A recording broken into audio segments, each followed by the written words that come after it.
Hey guys, how are you? Going to go over some price action today. I didn't actually take any trades, but we're going to look at what exactly happened on the SPY so we can potentially learn for future reference. All right. So, market was down pre-market. We gapped down. The futures were down over 5% last night, I believe, and you can see we started with a gap down open. Huge spike in the morning on some bullish news, and then we kind of faded after that and lost this. We confirmed a 5-minute downtrend there. Okay. So where we opened was right around here, and we sold off right around the open. So let's look at this. Let's look at the 2-minute bars at the open. You can see that we started with a move down, tried to move higher, and then broke the low and tried to move lower. And now this move right here, this is crucial, guys, because it happens that if you end up in a trade and the trade is now going against you on the open, you have to absolutely get out, okay? Because you never want to be in a place where you are at the discretion of the market, okay? A lot of traders, unfortunately, right now, if you decided to hold any positions during this crash, you are now at the discretion of the market, which means that if the market keeps going lower, you keep digging yourself a deeper hole. Because if the market, you know what I mean? That's basically what I'm trying to tell you here, is that you don't want to be at the discretion of the market. Now, especially if you're a short-term trader, you definitely do not want to be at the discretion of the market. You need the market to make your trades winners. But if they're not, you need to be ready to get out, okay? And that's the whole point of being adaptable in this game. So watching the 2-minute chart there, you can see we tried to move higher first thing, and then with the bear break, similar to last week where we actually had a bull fake out and then a huge bear break which trapped out all the longs. Now watching this 2-minute chart, you can see here after this big dump, there was significant opportunity to buy the dip. But if you didn't buy the dip, there was also significant opportunity to short it on this 5-minute lower high here, okay? So taking a look at the 5-minute price action there, you can see that once we retraced off the lows, we came back, pulled back, right to the 5-minute exponential moving averages, got a huge sell right at it, and then chopped around for a solid half an hour, and then we started to break bearish. Now look at how the price reacted after we broke bearish.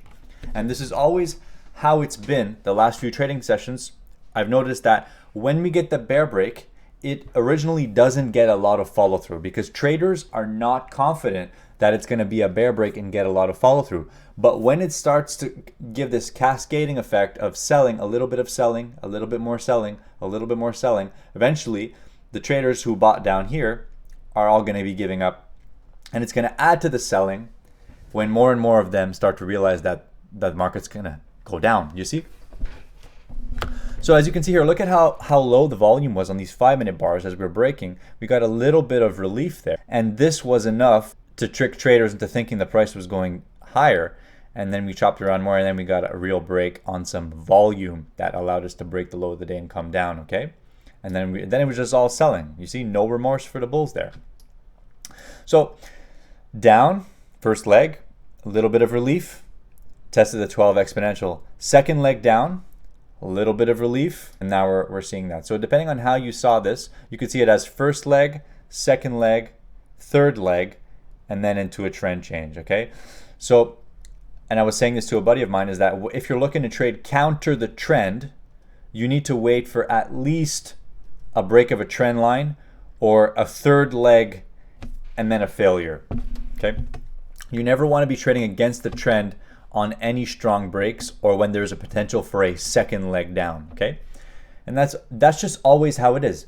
The trend is your friend. If you traded bearish today, you made money. That's just how it is because the trend was bearish. If you traded bearish, you made money. If you were trying to buy the dip, you would lose money unless you got here. If you didn't get out, you would lose money. That's it. So trade in the direction of the trend, guys. So again, just to show you even clearer on the 2-minute time frame, I'll move myself over. You can see here, after we got the bear break, a little bit of relief, but very sideways. No signals here to go long. Second leg down, signal right there. Riding the price down. A little bit more relief, right? Buy the dip. Try again. Third leg down after a big failure, okay? So these types of moves right here are the moves that trap out long traders. It's the dumb long traders that are trying to trade against the trend, are trying to come in here. They're trying to come in here. They're trying to come in here. And they all get stopped out. Again, they're trying to come in here. As soon as they see a bit of relief, look at the volume in that green candle right there. That could be short covering, but it could also be some dumb longs trying to get in and trying to buy the dip. Oh no, the market can't possibly go lower. We've been going down for weeks. It can't possibly go lower.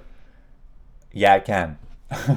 Dumb longs come in here, break the low. Dumb longs come in here, break the low, and they all get trapped. Now this is the third leg down, okay? So third leg down, we want to be watching to see what kind of action we're going to get. So you can see we got an initial pop off the lows, a bit of a volume climax. You see the volume climax down here? Just this candle alone had 220,000, which is a lot. So volume climax, bullish engulfing, and a short-term trend change. You could call that a 1-minute trend change where you see a high, higher low, and a higher high. And it is the third leg down, so the odds of a reversal are higher on a third leg move. So you can see there after that, we continued in an upward fashion until we met up with our exponential moving averages, which is where we currently are right now, okay? So you could say we are in a short-term uptrend, but we are also looking for a 5-minute lower high, and the trend is still bearish. So don't get too optimistic because we're still in a downtrend on the hourly time frame, daily time frame, 5-minute time frame. Got to change the trend, guys. So that's going to be enough for this video. And I'm not trading this week, just taking a week off. I will be paper trading, in fact.